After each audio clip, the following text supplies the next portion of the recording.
لله الذي خلق من يشاء ويقدر. اللهم صل وسلم وبارك وكرم وعظم على سيدنا محمد البشير والنذير وعلى آله وأصحابه ذوي التقدير. أما بعد. Hadirin jamaah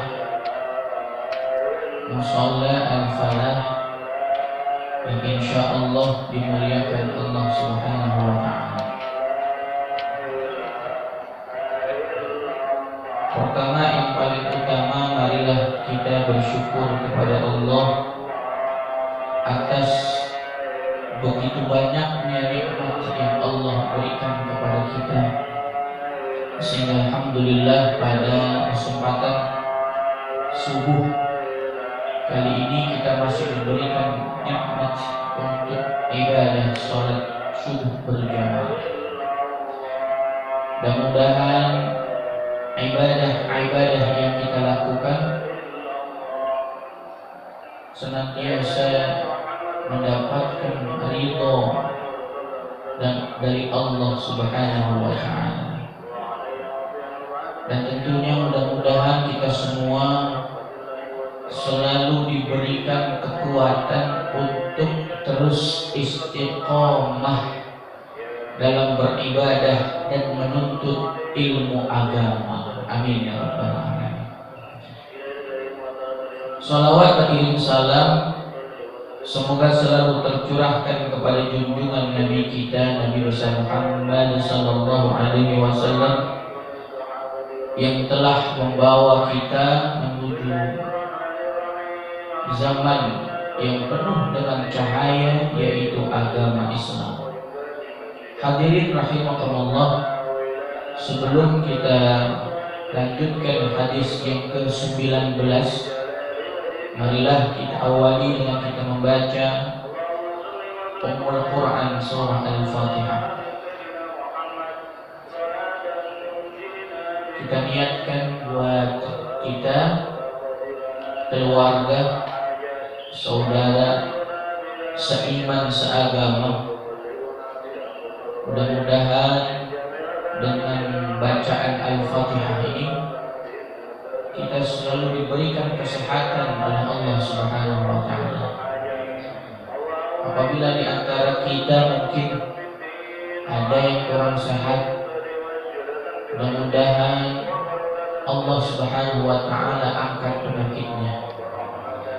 Di antara kita ada musibah, mudah-mudahan Allah berikan kesabaran buat kita. Apabila di antara kita ada masalah,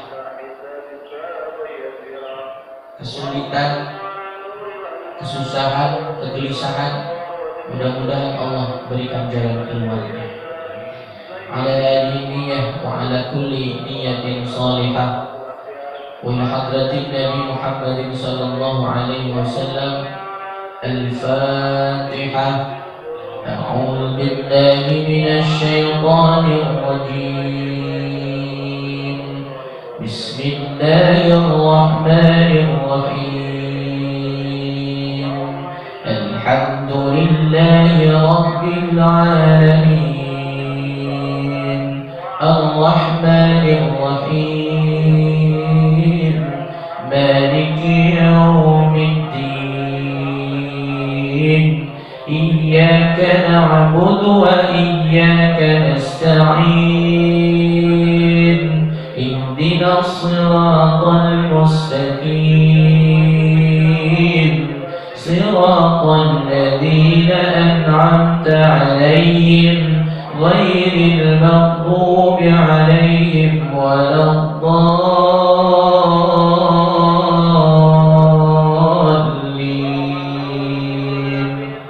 Amin. Jamaah rahimakumullah, kita lanjut hadis yang 19.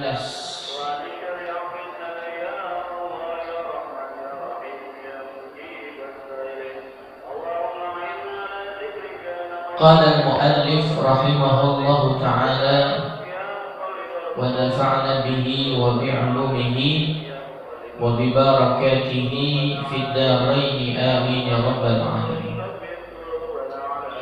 Al-hadits at-tasi' ashara, hadis yang ke-19. An Abil Abbas Abdullah bin Abbas radhiyallahu anhu qala, hadis dengan sanad Abu Abbas Abdullah bin Abbas. Ada seorang sahabat yang bernama Abbas. Abbas punya ayah, ya. Jadi Abdullah adalah anak daripada Abbas. Abbas punya ayah lagi, namanya Abul Abbas. Jadi Abu adalah ayah, Abbas adalah Abbas. Jadi Abul Abbas adalah ayahnya Abbas, berarti kakeknya Abdullah. Paham ya? Ini bahasa-bahasa hadis harus paham kita. Abdullah bin Abbas berkata, qala kuntu khalfan nabi yauman. Suatu ketika, jamaah rahimakumullah, Abul Abbas Abdullah bin Abbas ini pernah berada di belakang Rasulullah sallallahu alaihi wasallam. Jadi kalau pernah sudah pernah terjadi, terbukti, fakta. Maka jamaah rahimakumullah, sebelum kita lanjut, di dalam syariat agama itu sangat sempit kalau kita berpikiran bahwa syariat itu adalah segala sesuatu yang dilakukan Nabi saja. Ini agak berat sedikit, boleh ya? Apa-apa. Jadi jangan kita menganggap secara sempit bahwa syariat agama hanya yang dilakukan Nabi saja, sehingga ketika ada sesuatu yang tidak dilakukan Nabi kemudian dikatakan masuk neraka. Ketika tidak dilakukan oleh Nabi kemudian dikatakan bid'ah dhalalah. Ini adalah pemahaman yang sempit. Sebab tidak melulu ketika di dalam Al-Quran itu tidak ada, maka kita harus butuh memahami Quran. Contoh, di dalam Al-Quran, jamaah rahimakumullah, adanya perintah sholat. Perintahnya gimana? Ya ayyuhalladzina amanu hafizu 'alas salawati was salatil wusta. Ada perintah lain, aqimus salata wa atuz zakat. Betul? Perintahnya sholat. Saya mau tanya sama jamaah, adakah di dalam Quran menyebut duhur, asar, maghrib, isya, subuh? Ada. Terus kalau kembali ke Quran, gimana cara kita sholat duhur? Nggak disebutkan di dalam Al-Quran, disebutkan di dalam hadis. Ya, disebutkan dalam hadis. Kemudian jamaah rahimakumullah, apakah cukup hadis? Ternyata nggak cukup. Di dalam hadis hanya disebutkan shallu kama raaitumuni usolli. Kata Rasulullah, wahai sahabat, dulu di zaman Rasul ada sahabat, sholatlah sebagaimana kalian melihat saya sholat. Itu artinya kita di zaman ini bisa nggak kita melihat Rasulullah bagaimana sholatnya? Terus kita tahunya gimana? Ada sujud, ada ruku dari ulama. Itulah yang disebut dengan ijma. Kita tahu gerakannya, bagaimana bacaannya. Ya, itu ada di dalam ijma. Dan ijma pun tidak cukup karena di zaman ini banyak peristiwa-peristiwa yang tidak akan ditemukan di dalam Quran hadis baik ijma, maka ada muncul hukum yang keempat yaitu qiyas.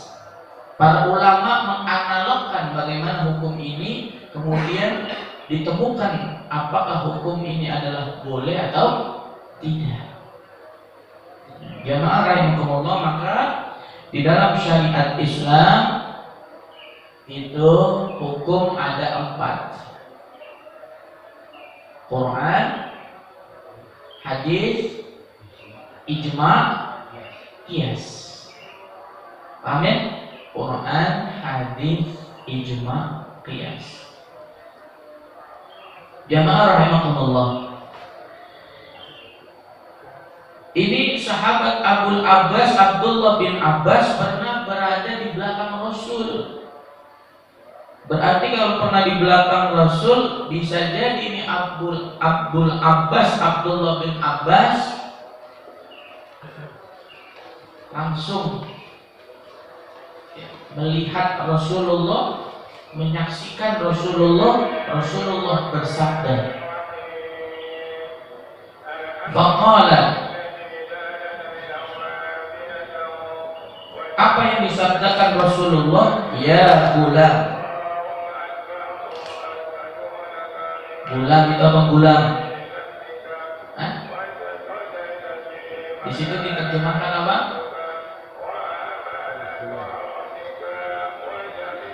Di buku ini terjemahnya anak muda gitu ya. Ya gulam, wahai anak muda. Kenapa nyebutnya gulam? Kenapa tidak ya syekh? Wahai orang tua biasanya udah dekat kematian, makanya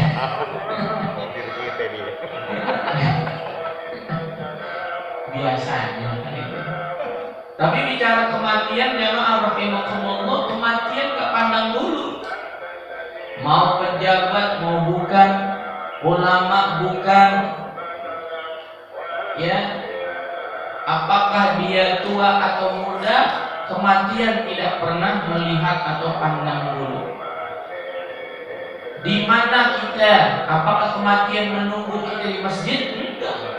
Dimanapun kematian itu akan kita hadapi. Bagaimana kita mati pun kita tidak tahu. Jadi jamaah rahimakumullah, ini bahasa halus. Kenapa Rasulullah nyebut ya gulam, wahai anak muda? Sebab kebanyakan anak muda itu jarang mikirin akhirat, betul? Betul nggak? Kalau ada anak muda mu'allaqun bil masajid, kalau ada anak muda yang hatinya tergantung dengan masjid, itu artinya jempol sama Rasulullah. Ya kalau udah tua dekat masjid, wajar. Udah tua banyak ibadah, wajar.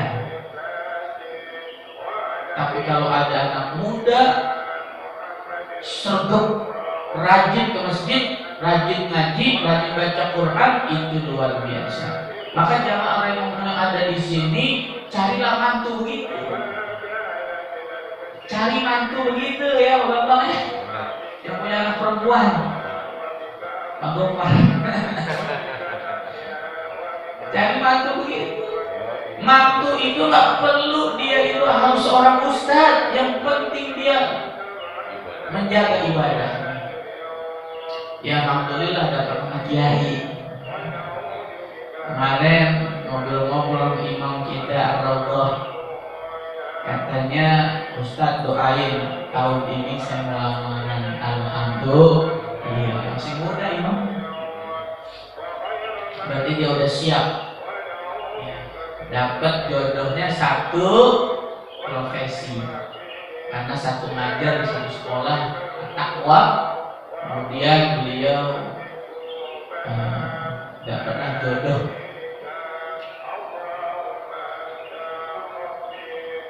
Cuma ada bahasa guyon ya dari ketua DKM. Ayo, siapa yang paling kaya di Masjid Ar-Raudhah, yang punya mobil mewah, keluarin buat imam kita. Biar nanti imam diarak dengan mobil mewah. Itu jamaah yang punya mobil mewah senyum. Jamaah rahimakumullah. Jadi sebab anak muda jarang mikirin akhirat, maka Rasulullah sebutnya sangat luar biasa. Ya gulam, wahai anak muda. Apa yang dipesankan Rasulullah? Inni u'allimuka kalimatin. Anak muda, saya ingin mengajarkan kepadamu sebuah kalimat. Wahai anak muda, aku akan mengajarkan kepadamu sebuah kalimat. Apa kalimatnya? Ihfazillah yahfazka. Jagalah Allah, maka Allah akan menjagamu. Ini bahasa sederhana tapi maknanya luas. Jagalah Allah, maka Allah akan menjagamu. Maksudnya apa? Jagalah syariat Allah, jagalah sholat, kan itu maksudnya. Jagalah perintah Allah, jauhi larangan Allah, maka Allah akan berikan apa yang kau butuhkan. Luar biasa. Saya pernah ngobrol dengan jamaah yang dimana jamaah itu adalah seorang dokter, dan juga saya ngobrol sama jamaah yang mana jamaah itu adalah seorang guru. Kemudian dokter dan guru itu tidak pernah memastikan apakah orang yang datang ke dokter itu kemudian dokter nanti pasti sembuh, enggak, betul? Mudah-mudahan cepat. Betul? Coba lihat di bungkusan obat, semoga lekas sembuh. Apakah pasti sembuh? Ada begitu bahasa dokter? Enggak. Artinya bahwa dokter tidak menjamin dengan obatnya, bahkan dia punya ilmu kedokteran yang begitu mahal, betul? Dia mahal, dia kuliah kedokteran mahal, tidak menjamin menyembuhkan pasiennya. Dua, seorang guru pun menyampaikan, Ustaz, saya di sini mendidik dan mengajar, tapi saya tidak bisa memastikan apakah anaknya nanti pintar atau baik, kan? Dan guru pun tidak ada kepastian memastikan bahwa anak didiknya pasti pintar, pasti baik, benar? Justru perhatikan berapa banyak santri keluar pondok pesantren berantakan, nggak jelas, tidak mencerminkan dia santri, betul ya? Itu kiai, doanya banyak, wiridnya banyak, betul? Waro, wirai, menjaga dari perbuatan yang subhat, jangankan perbuatan yang haram, jangankan perbuatan yang makruh, yang subhat aja dijauhin. Itu ulama, kiai, santrinya saja keluar dari pesantren itu tidak pasti menjadi orang yang baik. Ulama pun tidak bisa memastikan dia menjadi baik. Terus yang bisa pasti siapa? Allah Subhanahu. Apa buktinya? Lihat dalam surah Al-Anfal. Wahai hambaku, kalau kau mau baik semuanya, kalau mau baik urusannya, baik kehidupannya, perbaiki sholatnya. Kan gitu. Yang pasti siapa betul? Allah. Kalau kita jaga sholat kita, insya Allah Allah akan jaga urusan kita. Ini masalahnya kan enggak. Dipanggil sama Allah, cueknya. Betul lah. Dari panggil sama Allah dan azan kita cuek. Jamaah rahimakumullah. Ihfadillah yahfadka. Jagalah Allah, maka Allah akan menjagamu. Ihfadillah tajidhu tujahaka. Jagalah Allah, Allah akan memberikan apa yang kau inginkan. Ya. Makanya di dalam Al-Quran itu, jamaah rahimakumullah, simple sebetulnya, cuma memang prakteknya berat kalau kita nggak biasa.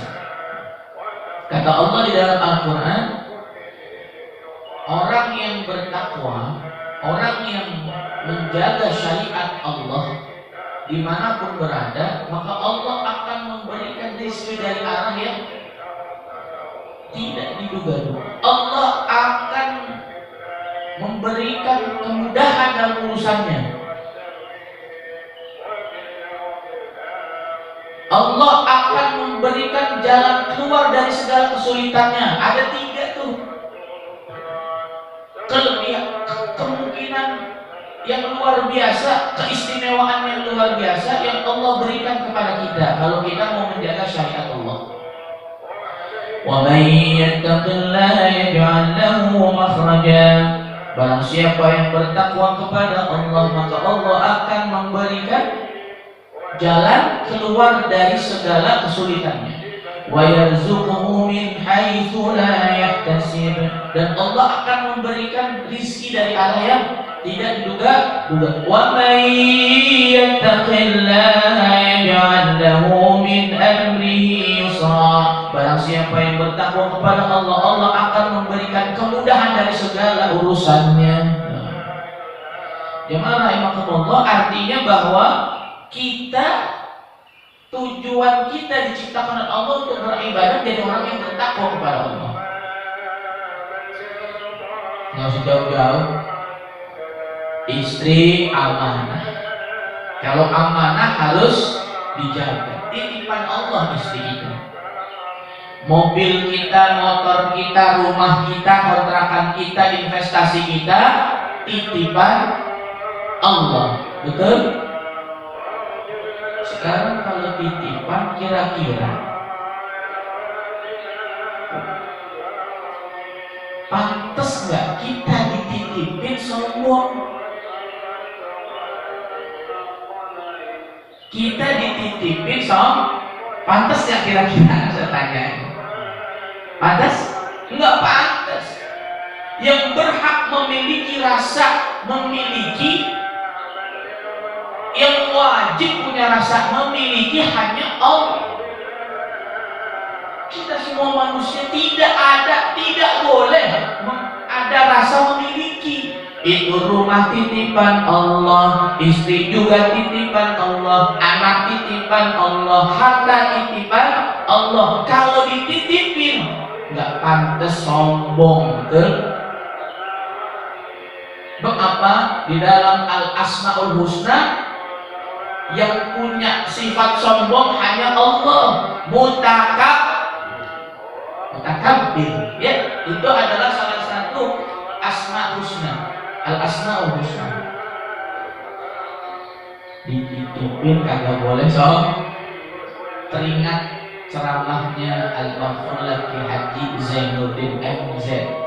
Beliau pernah pesan kepada kita, hidup kayak tukang parkir. Tukang parkir itu mobilnya cakep-cakep. Betul nggak? Ada Mazda, ada Alphard. Tapi tukang parkir kagak pernah aku sombong. Itu titipan, iya Pak. Nggak pernah sombong. Itu hiduplah seperti tukang parkir. Diambil satu-satu ke mobil kagak marah. Kenapa? Karena tukang parkir tidak merasa memiliki. Kalau kita merasa memiliki, siap-siap sedih, siap-siap kecewa. Kalau kita punya rasa memiliki, jamaah rahimahullah. Makanya kenapa di dalam agama kita ada hak orang di dalam harta kita yang harus dikeluarkan. Jangan, Ustaz saya kan ini kerja lontang panting pagi pulang pagi. Ini saya nih, ini duit saya ini.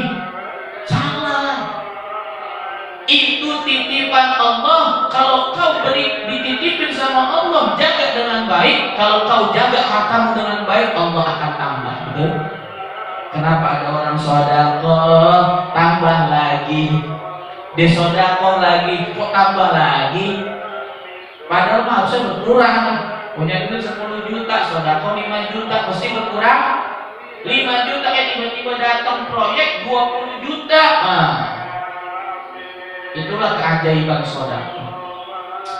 Seperti contoh, kita punya tanggungan ini DKM Musala Al-Falah, punya kas gede seumpama yang harus disalurkan kepada anak yatim, salurin. Jangan didiemin tuh kas. Kalau kita nyalurin itu kas, insya Allah terus tambah terus. Jamaah ada infak lagi, keluarin lagi, infak nambah banyak lagi. Itulah yang diterapkan di Masjid Jogo kalian yang ada di Jogja. Cuma masjid-masjid yang Bekasi pada takut. Kalau pada Masjid Al-Furqan gede, donatur bagus, tapi kasnya nggak pernah turun, naik terus. Kenapa? Bukan karena banyak sedekah, karena dikit yang keluarin. Jadi jangan bangga kita dengan kas banyak. Itu kesian. Yang kesian siapa? Yang nyumbang. Enggak ngalir-ngalir pahalanya. Kita nyumbang duit 500.000 ke masjid buat disalurin, bukan ditaruh di rekening. Betul? Kalau masih ada di rekening agak dapat pahalanya. Belum dipraktekin. Cuma kan kebanyakan ya kayak Musa nanti bingung kan ya, operasional gimana nih kalau dinolin. Ya. Itu butuh keyakinan DKM. Jamaah rahimakumullah. Kembali lagi. Jadi semua adalah titipan. Loh, dititipin sombong, aduh nggak pantas. Dan dititipin harus dijaga. Jagalah Allah, maka Allah akan berikan apa yang kau inginkan. Ihfadillah tajidhu tujahaka. Lo dititipin harus dijaga. Kalau nggak dijaga, yang nitip marah. Betul? Tukang parkir dititipin motor, udah motornya bagus banget, motor X-Max di atas N-Max. Ya Pak, amannya. Udah motornya cakep dah pokoknya. Apa motor build up Ducati. Pas mau diambil tuh motor, pelek hilang, pentil hilang, ban bocor, apa namanya, bodi gores. Kira-kira yang punya marah nggak? Marah. Begitu juga Allah titipin Indonesia. Kepada siapa? Kepada Pak D Jokowi. Nih saya titipin kau Indonesia. Ya. Jangan kau korupsi. Jangan kau susahkan rakyat. Kalau itu semua menyampaikan secara bahasa manusia. Kalau kau tidak sampaikan amanahku ini berupa nikmat negara Indonesia yang luar biasa ini, yang marah Allah. Cara marahnya gimana? Disuruh makhluk Allah untuk negor. Siapa makhluk Allah? Gunung. Siapa makhluk Allah? Angin. Siapa makhluk Allah? Air. Siapa makhluk Allah? COVID-19 tuh. Pernah nggak kita berpikir begitu gitu maksudnya? Allah murka, negornya Allah caranya nyuruh makhluknya. Makhluk COVID-19 tuh, tegur tuh negara Indonesia, tegur tuh negara yang lain-lain juga. Loh, kalau gunung disuruh negor, yang jadi apa? Meletus. Kalau air disuruh negor, air menjadi apa? Tsunami. Kalau angin disuruh negor, menjadi angin topan. Jamaah rahimakumullah, ihfadillah tajidhu tujahaka. Berarti ini hadis sederhana tapi makna luas. Nggak usah jauh-jauh ya, kita sebagai suami jaga istri anaknya. Jangan sampai istri anak kita keluar dari aturan agama. Yang perempuan jangan sampai keluar tanpa hijab, pakai jilbab. Wah, ini kan tetangga kita itu, ngapain pakai jilbab? Salah ini pemahaman keliru. Ini saya sering menyaksikan seperti itu. Bahkan na'udzubillahi min dzalik, itu guru ngaji perempuan lagi. Kebanyakan ada di kampung-kampung, nggak tahu kalau di perumahan saya belum tahu. Seorang guru ngaji harusnya memberikan contoh, betul? Ya dia mesti pakai hijab. Dia bilang apa? Ustaz, ketemu saya dia senyum. Saya bilang, saya kaget tuh, agak pakai hijab Pak. Saya mohon maaf kok nggak pakai hijab, saya tanya. Jawabnya simpel. Apa jawab ustazah itu? Ustaz, satu gang ini keluarga saya. Astagfirullahaladzim. Ya iyalah, merasa dekat Pak Bambang, Pak Haji, Pak Maman, Pak Rizdi, dekat karena saya ketemu. Tapi urusan syariat bukan mahram, betul?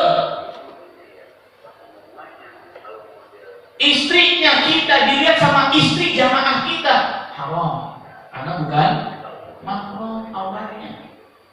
Ini enak banget ngomong, Ustaz saya dari kecil di sini. Di satu gang ini adalah saya anggap nganggap gampang, tapi dianggap agak bisa. Jamaah rahimakumullah. Ini masalah kecil, tapi mesti harus dijaga. Sebab kalau kita punya anak perempuan yang sudah balik, kemudian atau istri kita keluar rumah dilihat oleh orang yang bukan mahram, maka kata hadis Rasulullah, siap-siap. Yang suruh siap-siap bukan istrinya, tapi suaminya. Siap-siap kamu melangkah ke neraka. Satu langkah anak perempuan kita tanpa jilbab atau istri kita tanpa jilbab keluar rumah, itu sama aja satu langkah menuju neraka. Semakin jauh jarak tempuh dia tidak menggunakan hijab, semakin dekat suaminya, semakin dekat ayahnya untuk menuju neraka. Na'udzubillah. Beda cerita. Kalau orang tua sudah menyuruh hijab, dia keluar rumah pakai hijab di tengah-tengah mall, di pergaulannya dia kemudian buka hijab, itu di luar daripada tanggung jawab orang tua. Itu anaknya ada yang bandel, dari rumah pakai hijab, pas sampai mall lepas hijabnya. Alasannya apa? Kan rambut saya indah Ustaz, harus diperlihatkan ya Allah. Ya, jangankan rambut, barang aja kalau bagus itu ditutup. Kalau di emperan itu murah bener. Dipegang-pegang tuh barang tuh. Ini berapa bang nih harganya? Tapi kalau yang ada di etalase, di dalam etalase itu pasti mahal. Begitulah harusnya manusia. Jangan mau murahan. Kita punya harga diri, apalagi perempuan. Jamaah rahimakumullah, ihfadillah tajidhu tujahak. Idza sa'alta, ini panjang hadisnya. Idza sa'alta fas'alillah. Kalau kamu mau mohon kepada Allah. Ya Allah, pengen punya rumah, mohon kepada ya bapak biarkan para donatur. Ya Allah, pengen punya rumah, minta sama. Ya Allah, pengen punya mobil, minta sama Allah. Ya Allah, pengen punya istri 2. Nah, mintanya sama Allah.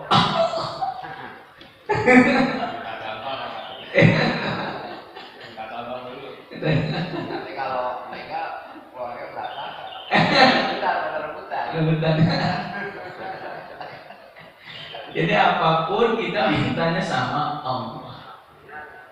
Kenapa demikian? Lihat di ayat kelima surah Al-Fatihah. Iyyaka na'budu wa iyyaka nasta'in.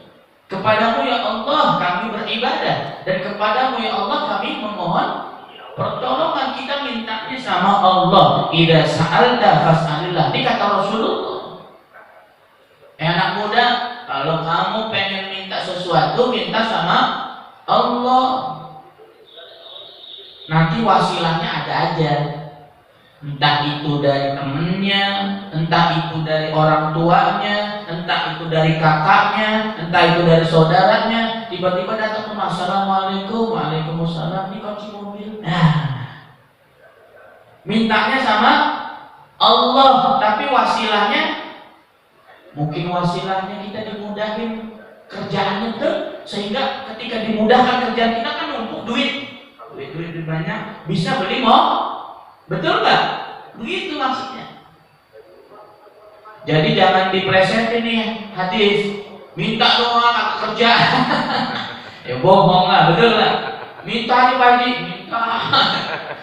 Nunggang-nungging ada kerja. Kata istrinya, bang akan kerja bang, minta sama Allah. Rumah mau rubuh nih. Suruh kerja, istrinya juga makan apa? Inilah agama kita, disuruh keluar. Fantashiru fil ardi wabtaghu min fadlillah. Ya, disuruh bertebaran kemana aja udah. Mau jadi kang ojek, mau tukang cilok, kang roti, kang batu, kang batu. Pokoknya fantashiru fil ardi, disuruh tebaran ke muka bumi, wabtaghu min fadlillah, dan carilah anugerah Allah. Cuma kalau sholat Jumat kata Allah, fa idza qudiyatis shalatu wa idza nudiya ila shalati min yaumil jum'ah fas'au ila dzikrillah. Wahai orang-orang yang beriman, jika azan Jumat dikumandangkan, disuruh berhenti. Fas'au ila dzikrillah, bersegera untuk masjid. Wadharul bait, tinggalin jual beli. Tinggalin jual beli maksudnya apa? Tinggalin bisnisnya, tinggalin dulu sholat Jumat dulu. Gitu. Makanya spesial, hari Jumat itu spesial. Kalau ada perusahaan yang melarang anak buahnya sholat Jumat, keluar dari perusahaan itu, keluar. Berani nggak? Ada jamaah saya, Ustaz, ya Allah, saya kerja tapi bos saya nggak boleh saya istirahat, dan kebetulan pasti di hari Jumat. Alasannya harus ada meeting, harus ada klien dan sebagainya. Maka jamaah rahimakumullah, harus kita pilih akidah. Contoh lagi, ada anak perempuan, Pak, saya dapat kerjaan, tapi kerjaan itu harus buka hijab, jangan terima. Betul? Tapi kan Pak, gajinya 10 juta. Boleh deh, boleh deh. Berarti ini Bapak matre juga ini. Mentang-mentang gaji 10 juta buka hijab, ya udah boleh kan. Jamaah rahimakumullah. Idza sa'alta fas'alillah. Jika kau minta sama Allah, mintalah sama, jika kau mau minta, mintalah sama Allah. Wa idza sta'anta fasta'in billah. Jika kau ingin minta pertolongan, mintalah pertolongan kepada Allah. Ya, mintalah pertolongan kepada Allah. Bagaimana minta pertolongan kepada Allah? Dua. Ya ayyuhalladzina amanu ista'inu bis-sabri was-salah. Betul? Innallaha ma'as-sabirin. Wahai orang-orang yang beriman, mintalah pertolongan kepada Allah bis-sabri, dengan sabar, was-salati, dengan jaga sholat. Kita minta doa kagak, sholat kagak bakal dikasih. Betul? Kita minta sama Allah sampai jungkang-jungking, tapi kita nggak jaga sholat kita, kagak bakal dikasih sama Allah. Kita sholat udah khusyuk, tapi kita nggak sabar dalam permintaan kita pun tidak akan dikasih. Jadi dua-duanya harus kita pakai, harus kita jalankan. Ustaz, sabar ada batasnya? Nggak ada ya. Tidak ada di dalam agama kita sabar tidak ada batasnya. Sabar tidak ada batasnya. Kenapa? Yang batasin sabar nafsu kita. Karena kita kalah dengan nafsu, akhirnya sabar kita terbatas. Padahal di dalam agama kita sabar tidak ada terbatas. Kenapa? Gampang. Di dalam agama kita ada satu nama, Al-Asmaul Husna, itu adalah sobur. Betul? Sobur itu di yang keberapa? 90? Ya. Betul? Sobur ya? Betul ya? Ya Baqi ya Walid ya Rashid ya Sabur ya Allah ya Allah. Kenapa Allah sabur? Artinya sabur itu artinya tidak ada batas. Dan Allah menghendaki hamba-hambanya adalah memiliki kesabaran yang tanpa batas. Makanya bedakan antara sobir dengan sobur. Kalau sobir, dia sabar tapi ada batasnya dia. Kadang-kadang dia emosi, berarti dia sobir. Ya.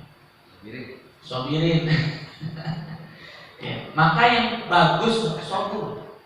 Sobur itu dia sabarnya luar biasa, mau dikatain kapan dia diem. Katanya diem. Katanya diem. Malah dia dikatain dengan senyum, disenyum. Dia ngatain kita balas dengan senyuman. Itu sobur.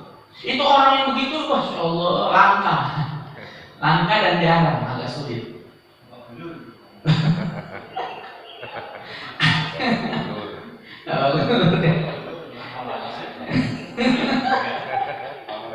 Jangan kan begitu ya Pak.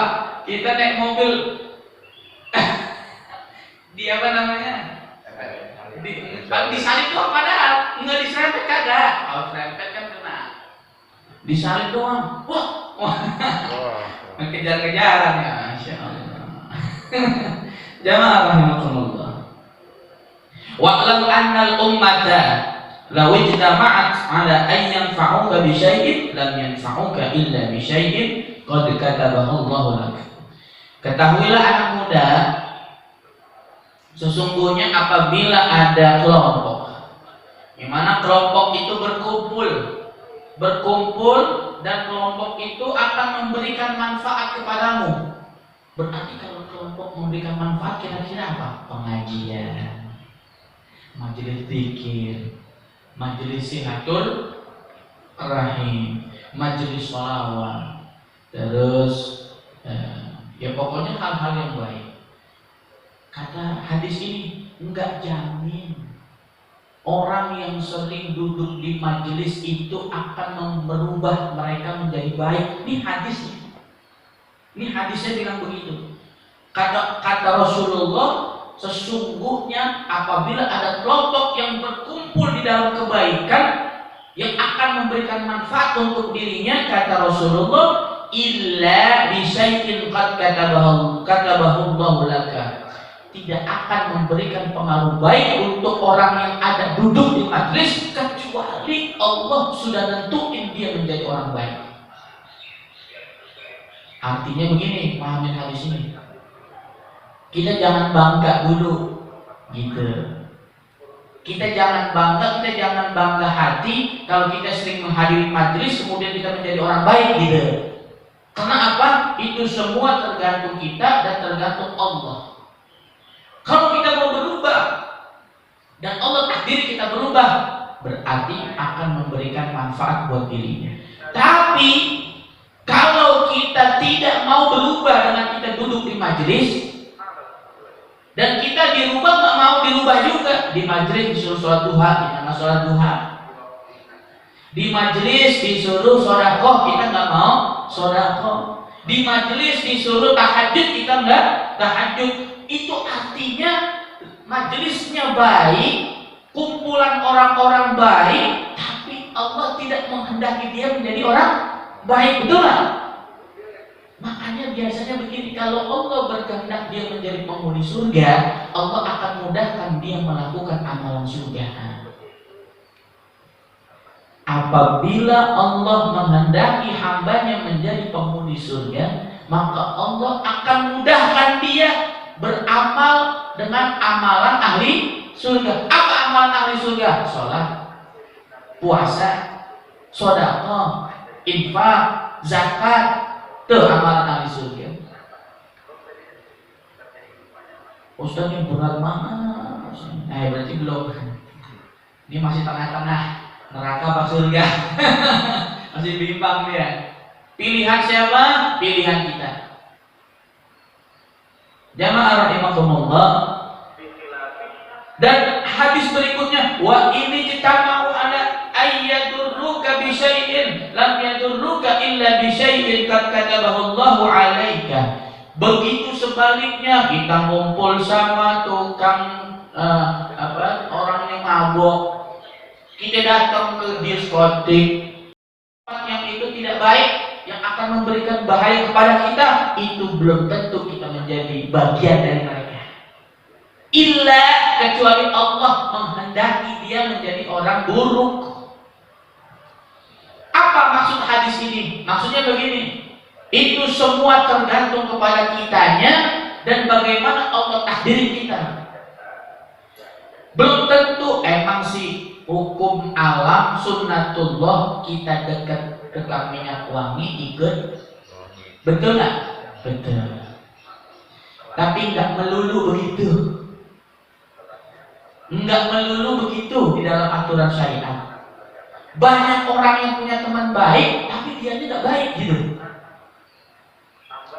Temannya ustaz, temannya ulama, temannya kiai, tapi dia masih mabok aja. Berarti dianya tidak mau berubah dan Allah mentakdirkan dia tidak berubah.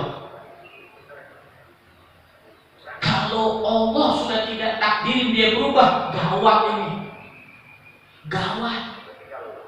Kalau Allah sudah mentakdirkan dia tidak berubah, gawat. Kenapa Allah takdir dia tidak berubah? Karena dia udah dikasih kesempatan taubat, ulang lagi. Nih, taubat, ngulangin lagi. Dikasih taubat sama Allah, ngulangin lagi. Allah murka.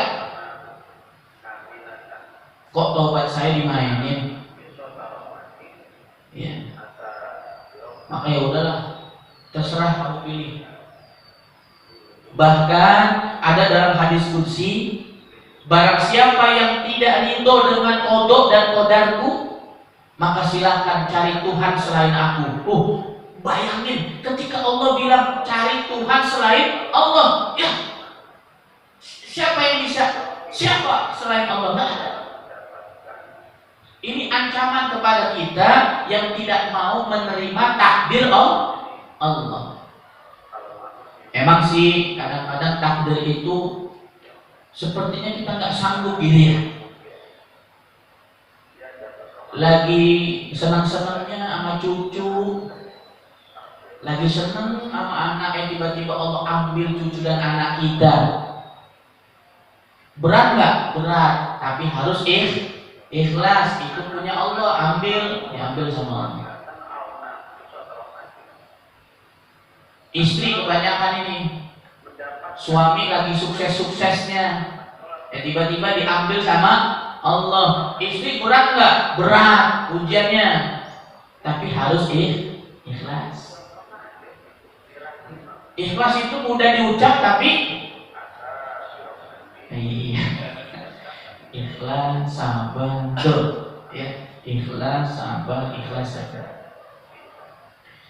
Rufi'atil aqlamu wa jaffatis suhuf. Sebab apa? Sudah diangkat aqlam, kolam itu adalah yang pernah saya jelasin untuk menulis takdir manusia di Lauhil Mahfuz. Makanya ada surah namanya surah Al-Qalam. Itu menjelaskan bahwa Allah jauh sebelum Allah ciptakan manusia, takdirnya sudah ditentukan oleh Allah dengan apa? Dengan qalamnya Allah yang ada di Lauhil Mahfuz. Wa jaffatis suhufu, tintanya udah kering. Kalau tinta udah kering artinya ada takdir yang nggak bisa dirubah. Ada takdir yang bisa dirubah, ada takdir yang nggak bisa dirubah, dan banyak takdir yang nggak bisa dirubah. Maka jamaah rahimakumullah, apa yang tadi disampaikan oleh hadis bahwasanya kumpulan orang soleh belum tentu membuat dia soleh, kumpulan orang buruk belum tentu dia membuat buruk, kecuali atas keinginannya dan izin Allah Subhanahu wa Ta'ala, dan itu sudah ditentukan di mana? Di Lauhil Mahfuz. Wallahu a'lam. Rawahu Tirmidzi wa qala hadisun hasanun sahihun. Hadis hasan sahih. Riwayat Imam At-Tirmidzi. Wa fi riwayatin ghairi Tirmidzi, ihfadillah tajidhu amamaka. Ta'arraf ila Allah fi ar-rafa'i ya'rifka fi syiddah. Wa'lam annama akhta'aka lam yakun liyusibaka wa ma asabaka lam yakun liyukhti'aka. Wa'lam anna nasra ma'as sabri wa anna al-farja ma'al qurbi wa anna ma'al usri yusra. Cakep banget ini, ya Allah. Pertolongan Allah bersama dengan kesabaran.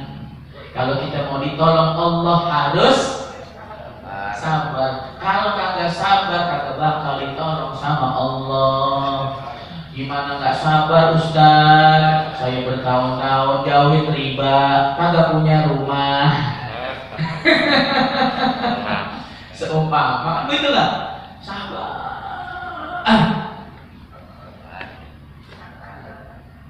Ya Pak ya. Wa annal farja ma'al qurbi, dan sesungguhnya kemudahan bersama kesulitan. Kita harus susah-susah dulu. Ada sebuah pepatah, gimana?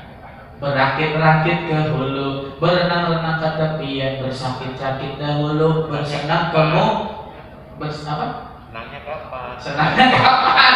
Senangnya kapan? Matang ke pembelian ya? Senangnya kapan? Senangnya kapan? Sakit mulu ya tadi. Kayaknya usaha saya hidupnya sakit sampai mati saya tadi. Udah matinya saya dipetiin lagi, COVID-19. Astagfirullahaladzim. Ya Allah. Wa anna ma'al usri yusra, dan bersama kesulitan ada kemudahan. Itu rumus udah bikin di rumahnya. Ya, bikin di rumah pakai apa? Pertolongan sama dengan harus sabar. Kalau nggak sabar kagak bakal ditolong. Kemudahan pasti ada kesulitan dulu. Kita harus merasakan sulitnya dulu, baru nanti akan ada kemudahan. Dan ingat, kesulitan yang kita lakukan bersamaan itu pasti ada kemudahan. Sebab di sini bukan ba'da, salah ya, ba'da. Ini kadang-kadang ada ustadz yang salah menerjemahnya, bukan salah yang kurang tepat, bukannya setelah kesulitan ada kemudahan, bukan, bersama. Jadi ketika Allah ngasih sulit itu sebetulnya Allah ngasih mudah langsung dikasih sama Allah ya, cumanya kita ini kurang yakin.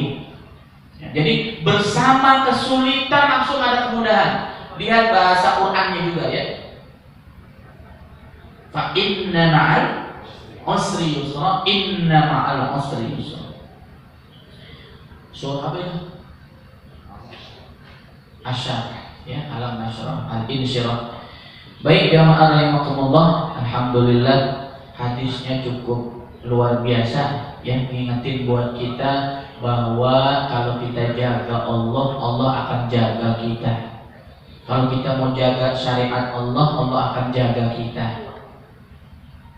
Dan kalau kita mau baik, jagalah sholat kita. Kalau mau hidup kita lebih baik, jagalah sholat kita. Dokter tadi katakan tidak menjamin pasiennya sembuh.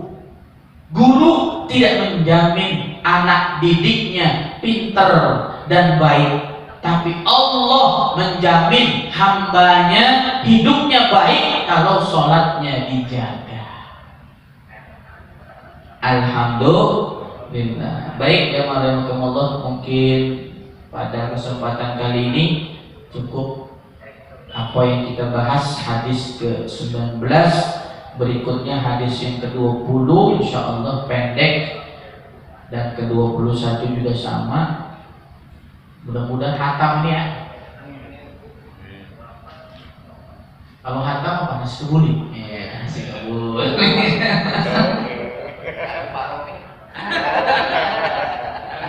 Kalau hatam ya terhalang. Langsung kambingnya di sini. Oh, Masya Allah. Alhamdulillah. Baik ya maaf, silakan mungkin ada yang mau sharing. Belum tadi ya.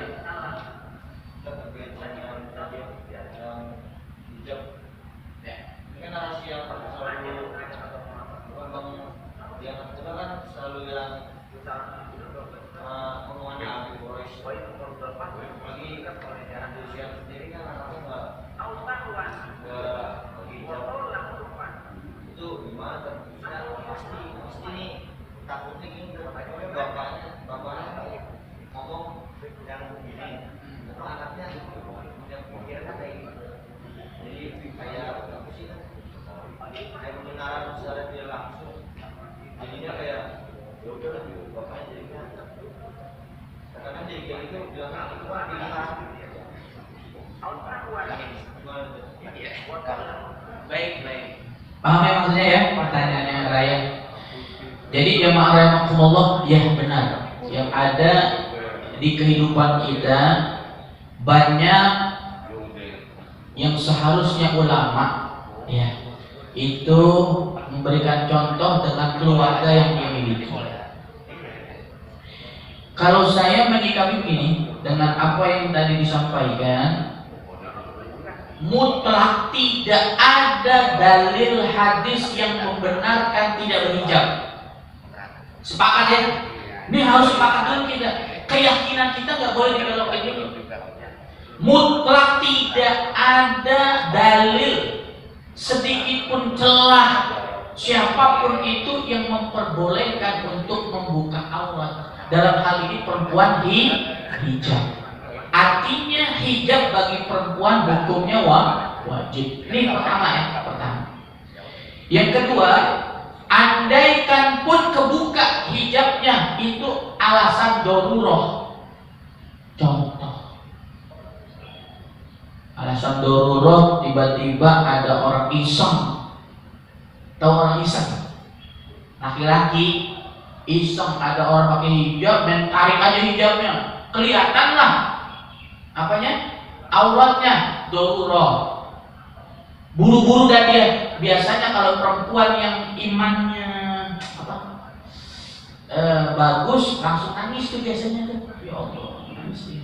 Otomatis nangis. Kenapa? Auratnya. Ya. Itu yang kedua. Jadi dalam kondisi darurat tidak menjadi masalah. Ketiga, tadi kasus yang Quraisy Shihab, ya memang beliau ini ulama yang saya akui cerdas. Sampai beliau itu disebutlah mufassir. Ya, maka beliau punya buku tafsir Quraisy Shihab Al-Misbah. Tidak menyalahkan fatwa beliau, tidak. Tapi yang kita lihat anaknya, ya, siapa anaknya? Najwa. Iya, hijab nggak? Enggak. Hatinya. Iya. Jadi istilah hijab hati sebetulnya adalah itu was-was syaitan. Itu adalah rayuan syaitan. Udah nggak apa-apa. Yang penting kan kamu hatinya dijilbabin. Itu salah. Di dalam statement syariat kita tidak ada istilah jilbab hati. Tidak ada. Walaupun dia pakai hijab terpaksa harus. Harus. Walaupun dia terpaksa harus karena di syariat. Terus bagaimana ketika dia tidak menggunakan hijab sedangkan orang tuanya ulama besar? Ada dua kemungkinan.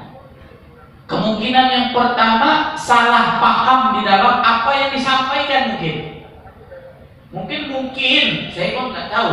Mungkin pernah ayahnya bilang, nah jilbab tuh harus sunat, tapi kan kamu lebih baik lagi kamu harus dijaga hatimu. Nah, jadi ada salah di dalam menafsirkan apa yang disampaikan oleh ayahnya sehingga dia mungkin akhlak saya baik gitu, ngapain berhijab gitu. Banyak kok hijab yang tidak baik akhlaknya, ya. Salah. Pembandingan itu ada pembandingan yang salah dan tidak adil. Jadi jamaah rahimakumullah, perempuan yang berhijab atau perempuan yang tidak berhijab dengan alasan adalah lebih baik untuk menjaga hati dan akhlak, itu adalah pendapat yang salah di dalam syariat. Sebab apa? Sebab hijab itu sudah menjadi aturan wajib di dalam agama. Illa kecuali niqab. Apa niqab? Cadar. Kalau cadar tidak wajib tapi sunnah gitu. Jadi kemungkinan yang pertama salah pengertian. Kemungkinan yang kedua kita husnudzon sama Pak Kiai. Mungkin udah dikasih tahu, tapi anaknya aja yang bangor. Mungkin si Najwanya ini bangor, dikasih tahu susah. Itu. Jadi kemungkinan ada dua. Jadi jamaah sekalian, kita jangan langsung menjudge buruk kepada orang tua kalau anak kita tidak berhijab. Barangkali anak kita sudah, orang tuanya udah apa namanya? Udah berbusa. Enak pakai hijab, pakai hijab, tapi anaknya nggak mau hijab juga. Itu anak begitu diapain ya anaknya? Itu anaknya diapain tuh anak begitu, ya Allah. Saya yakin agama kita memang memerintahkan untuk pelan-pelan, biar anak berhijab, pelan-pelan. Najwa itu kan sudah dibilang dia Najwa. Banyak yang prediksi Najwa itu Pak. Dia bilang, kenapa itu si Najwa nggak mau pakai itu? Ya karena dia punya orang dalam kan. Pasti masuk surga. Gitu ya. Punya tiket untuk surga.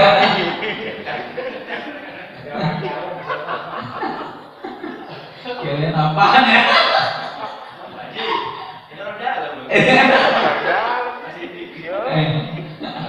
Kita ragamnya Pasifik. Jadi seperti itu. Dan kita jangan, kalau memang keluarga kita itu bisa untuk berhijab, jangan contoh yang tidak berhijab gitu. Ya. Dan tadi kita harus yakin dan mutlak bahwa hijab bagi wanita hukumnya wajib. Ustaz udah tua, udah nenek-nenek, wajib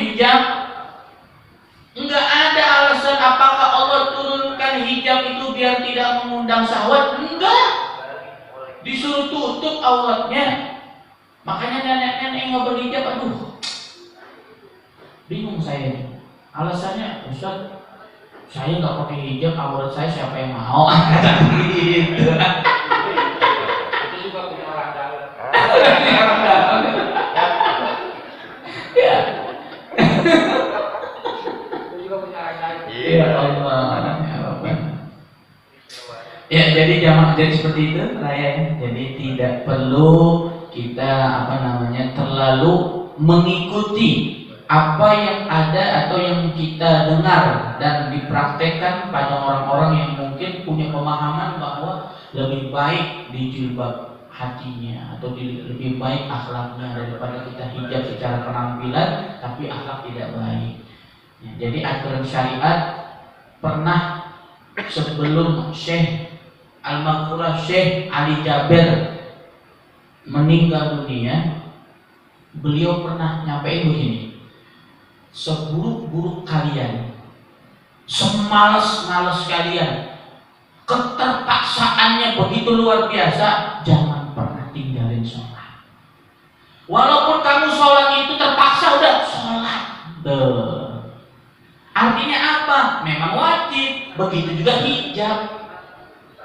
Hijab itu mau nggak mau harus pakai hijab, udah perempuan, nggak bisa enggak. Kalau kamu nggak mau pakai hijab, keluar dari agama Islam, itu sudah aturan, itu masalah akidah dan syariat, tidak bisa diganggu bukan. Makanya jamaah, ini mohon maaf, ada suatu kisah. Udah capek orang tua mendidik dari SD sampai dia kuliah, kerja, dia berhijab, dapat suami bilang, hei istriku, kau ini adalah aku, milik aku, dan kau surganya adalah aku. Kata suaminya nih, aku kepengen kamu tidak berhijab. Wah, ada Ustaz, ada. Sampai sekarang saya tahu kalau ngaji dong dia pakai hijab. Padahal dia bilang, Ustaz, saya itu dari dulu orang tua saya sampai saya nikah itu saya pakai hijab. Suami saya suruh buka hijab. Alasannya apa? Rambut kamu tuh bagus. Astagfirullah. Inna lillahi wa inna ilaihi raji'un. Justru rambutnya bagus buat suaminya aja, betul nggak? Jangan diumbar sama orang. Ini yang marah siapa? Yang marah orang tuanya. Wah, dasar kamu mantu kurang ajar. Turunan Namrud kan. Turunan Namrud. Orang dalam juga. Keturunan Namrud. Apa keturunan Fir'aun? Orang dalam juga. Jadi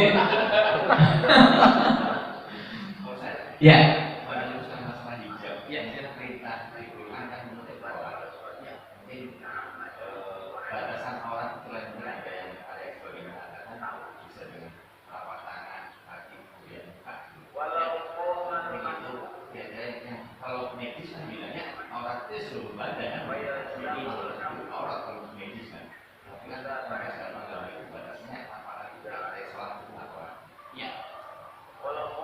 Ya, jadi untuk laki, ya kan, untuk laki itu auratnya itu lebih sedikit dibanding perempuan.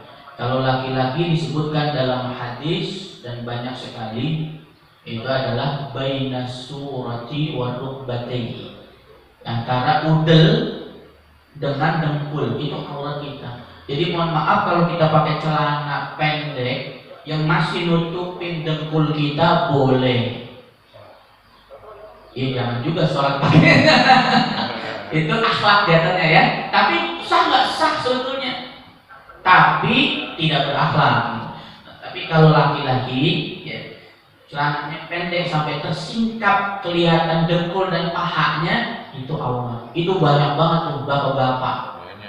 Lagi naik motor ya kan, ya Allah boncengin ibunya pakai hijabnya cakep, maksudnya rapi, hijabnya lebar. Ayahnya celana pendek, udah mana hitam. Udah bacaannya lagi. Udah banyak tatoannya. Ya Allah. Udah gitu ada bacaannya lagi, senggol mati. Itu laki-laki. Ya, tapi kalau perempuan illal kaffaini wal wajah, ya, antara telapak tangan dan wajah.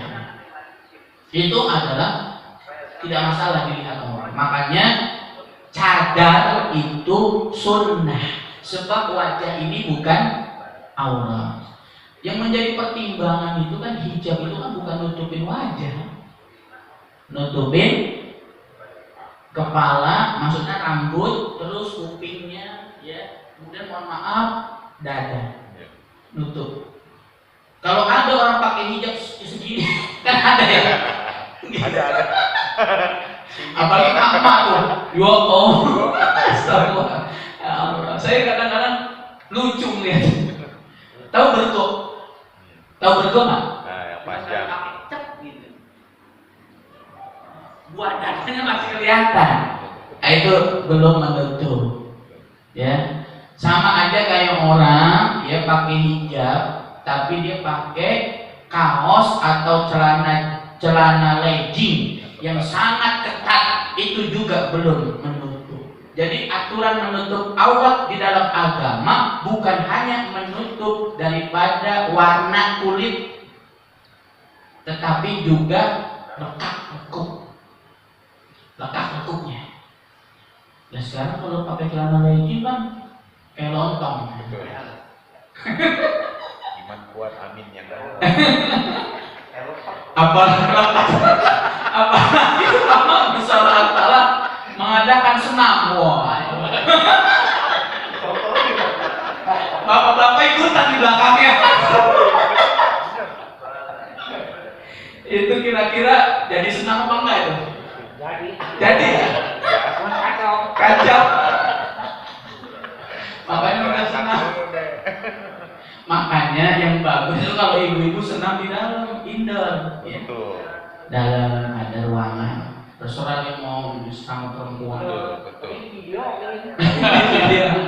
kelihatan juga ya. Jadi seperti itu kalau tidak ada batasannya. Aurat. Kenapa? Kaos kaki sebetulnya juga termasuk daripada batasan Allah. Jadi harus pakai kaos kaki. Iya, kaos kaki biasanya kan ada tuh ya, kaos kaki yang apa tipis ya. Kalau kaki kan nggak begitu pengaruh, makanya yang penting nutup. Pakai kaos kaki lebih simpel, ya lebih simpel. Makanya suka-suka ada sekarang dijual itu pakaian hijab syar'i itu betul-betul diatur, ada kaos kakinya. Mohon maaf ya, pernah lihat tangan tapi dia nutupin luarnya doang, tapi dalamnya kelihatan. Kenal ya? Ya.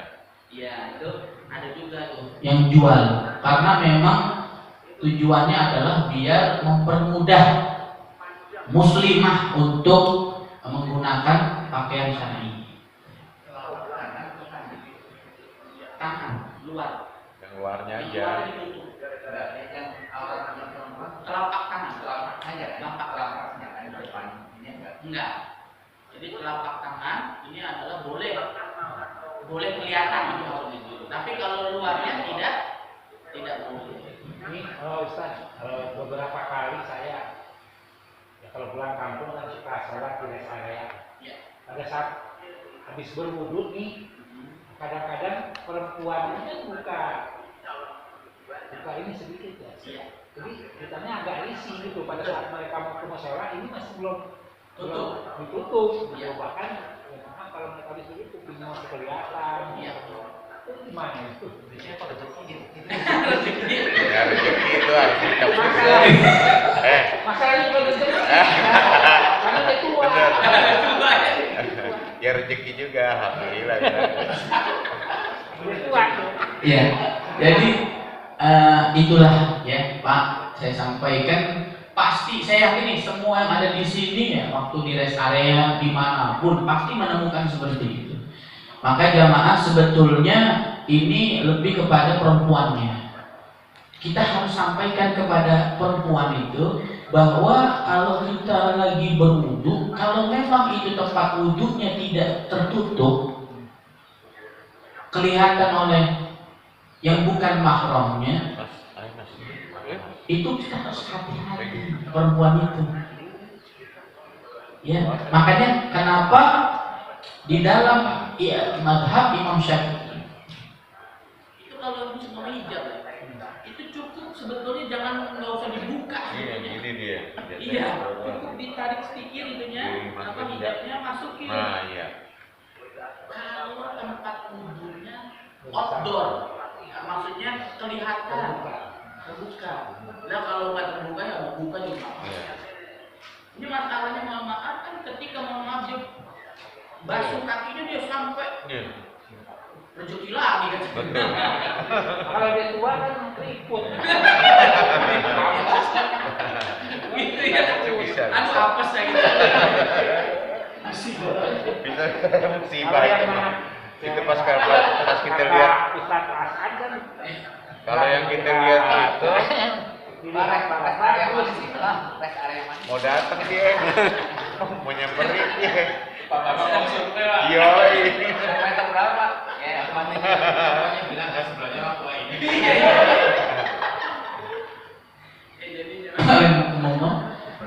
Intinya daripada perempuannya. Jadi memang bagus banget kalau tempat wudhu perempuan itu letakkan di dalam. Tempat wudhu laki letakkan di luar. Ya. Tapi kadang-kadang udah dikasih di luar dia nggak paham syariat. Bungkong-bungkong. Wah, main jongkok aja. Ini kan sarung di atasin, nggak kelihatan pahanya. Ini juga Allah gitu. Jadi kalau kita mau wudhu cukup ditarik aja sampai betis. Ya. Jangan sampai kelihatan Dengkul sampai pahanya gitu loh. Dalam tongkong sudah sekalian nyaman tuh. kan gitu ya. Orang Betawi suka gitu. Muring kalau di kakinya. Ya, jangan ada yang ngomong. Itulah sebetulnya hal kecil deh. Hal kecil sekali itu. Tapi kalau kita jaga, insya Allah. Termasuk kita naruh sendal masuk musola. Itu kemarin draft ya. Draft musola itu bagus loh. Itu udah disepakatin. Yang aturan masuk musola, keluar itu sendalnya naruhnya bagaimana, ya, kaki ya turun dulu, ya kaki mana dulu. Nah itu adalah merupakan bagian daripada sunnah yang kecil yang kita kadang-kadang suka tidak perhatikan. Ya baik, jadi seperti itu. Ada lagi? Ya. Terkait sholat Jumat, yang mana ya kita tahu ya di masjid itu menjadi partai. Nah ini kan spirit ini kebetulan ya muslim semua. Pada dia punya tugas jaga. Tapi maksudnya gimana solusinya? Kenapa begitu? Jamaah rahimakumullah, memang serba salah ya. Ketika dihadapkan dengan masalah itu, di sisi lain dia harus jaga keamanan, tapi di sisi lain dia harus melaksanakan sholat Jumat. Maka solusinya boleh saya ambil pendapat ya. Ada ulama yang mengatakan monggo silahkan. Yang penting dia selesai sholat pulang udah gitu. Artinya dia tidak mendengarkan khutbah. Paham ya? Maksudnya kalau mau ngambil solusi seperti itu, artinya tetap aja ditinggal kan? Artinya tempat jaga itu tetap ditinggal. Tapi ditinggalnya tidak terlalu lama, begitu maksudnya. Atau harus ada mungkin keamanan perempuan. Tapi bagus pertanyaan Pak Rizdi ini karena takutnya kita dosa loh Pak. Benar. Kita sebagai RT membiarkan satpam tidak sholat Jumat setiap Jumat. Tanggung jawabnya berat. Tanggung jawab. Apakah di sini begitu? Iya. Hah? Iya. Digilir. Berarti ada yang nggak sholat Jumat juga kan? Ya, itu. Ya, jadi maksudnya saya pikir harus diinikan lagi, ya, dipelajari lagi, ya, karena mau nggak mau harus sholat. Ya, jangan kita melesetin hadis yang begini. Ustaz kan dia tidak 3 kali sholat Jumat. Nah, dalam hadis kan ada tuh, barang siapa yang meninggalkan 3 kali sholat, mohon maaf ya, jangan dijadikan dalil untuk memperbolehkan satpam tidak sholat dengan hadis itu. Ya.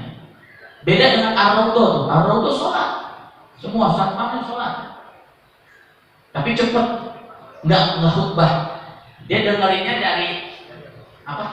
Pos kan kedengeran. Pas udah Allahu Akbar, asyhadu an la ilaha illallah, tutup apa?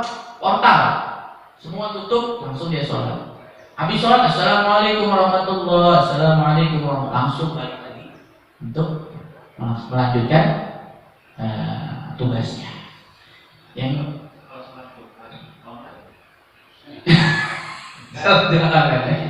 ya, iya. Dekatnya, iya. Boleh kan sholat Jumat online? Iya, nggak apa-apa. Ada pertanyaan gitu ya. Jadi sebetulnya gini, sholat Jumu'ah itu gini, sholat berjamaah. Sholat berjamaah itu sebetulnya dalam hadis itu ada beberapa ijma juga. Itu selama dia bisa melihat imam, gitu. Imam di sini dibuka ini tuh dia sholat di lapangan, itu masih boleh, dia masih dapat sholat berjamaah. Jadi sebetulnya hukum berjamaahnya yang menjadi masalah. Jadi sekarang Ustaz sudah ada media gitu, kemudian kelihatannya melalui monitor, apakah seperti itu boleh? Tidak boleh, karena harus dilihat secara jarak fisiknya. Sama seperti kalau sholat Jumat atau sholat Idul Fitri kan membludak, nyambung, yang penting ada sambungannya. Contoh di pos Masjid Rodotul Jannah, ada nggak jamaah yang nyambung dengan satpam gitu, maksudnya paham? Kalau ada jamaah yang nyambung, itu boleh lewat monitor.